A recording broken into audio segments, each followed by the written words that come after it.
কয়েক বছরই ধীরে ধীরে গ্রাস করছিল বার্ধক্যজনিত নানান সমস্যা। তবুও মনের জোরে তার 5 দশক পার করা সাধের পাক্ষিক সংবাদপত্র প্রায় নিয়ম করে দিনের আলো দেখত। নানান বার্ধক্যজনিত ব্যাধির সঙ্গে একা কুম্ভ হয়ে লড়াই চালিয়েও 82 বছরে অনিবার্য ইতি পড়ল। শেষের সময় শরীর আর নিতে পারছিল না। অদম্য ইচ্ছা তার জীবনবোধকে জাগিয়ে রেখেছিল বলা যায়। মঙ্গলবার দুপুর 1টা নাগাদ কাটোয়া মহকুমা হাসপাতালে প্রয়াত হন প্রবীণ সাংবাদিক দীপ্তি কুমার বন্দ্যোপাধ্যায়। চিরদিনের মতো লোকচক্ষুর অন্তরালে চলে গেলেন ধুলা মন্দির পত্রিকার সম্পাদক দীপ্তি কুমার বন্দ্যোপাধ্যায়।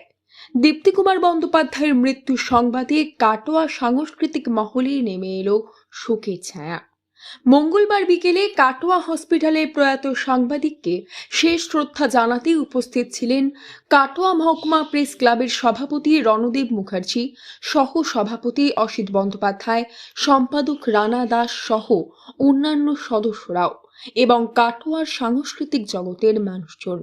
বিকেল 4টে নাগাদ তার মৃতদেহ তার 2 পুত্র পুষ্পেন এবং প্রলয়ের তত্ত্বাবধানে হাসপাতাল থেকে অনাদিবাবুর বাগান এলাকার বাসভবনে নিয়ে আসা হয়।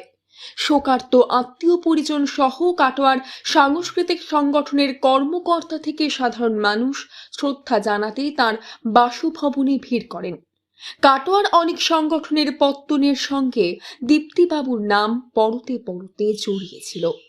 নিজে জনস্বাস্থ্য কারিগরি বিভাগের দায়িত্বশীল সরকারি কর্মী হয়েও সাংবাদিকতাকে ভালোবেসে 1975 সালের অগস্ট মাসে সহধর্মিণী লক্ষ্মী বন্দ্যোপাধ্যায়ের সম্পাদনায় সাময়িকী সংবাদপত্র প্রকাশ শুরু করেছিলেন। ছাত্র অবস্থা থেকে লেখার শখ ছিল। সেই শখ পরবর্তী সময়ে পেশায় পরিণত হয়। সরকারি চাকরি থেকে অবসরের পর প্রায় 2 দশক দীপ্তিবাবু নিজের কাগজে পুরো দমে দাপিয়ে সাংবাদিকতা করেছেন। নিজ গুণে বহু গুণী মানুষের সান্নিধ্যে এসেছিলেন।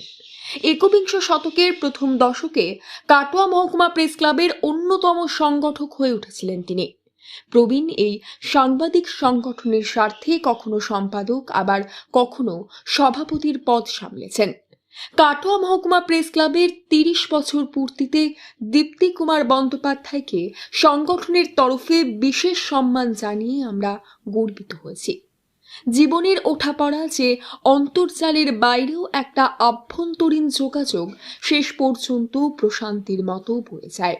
সাংবাদিকতার ফুলকু ধারা যাপনের রেখা সমাজ জীবনের বহুদা পথে দাগিয়ে দিয়ে প্রস্থান করে। সংবাদ চর্চায় জীবনপাত করা দীপ্তি কুমার বন্দ্যোপাধ্যায়ের মতো মানুষেরা যে অক্ষরের আকাশে লীন হয়, আমরা তার গবাক্ষ পথে অপলক চেয়ে থাকি। কালি কলম ছাড়া ভালো থাকুন।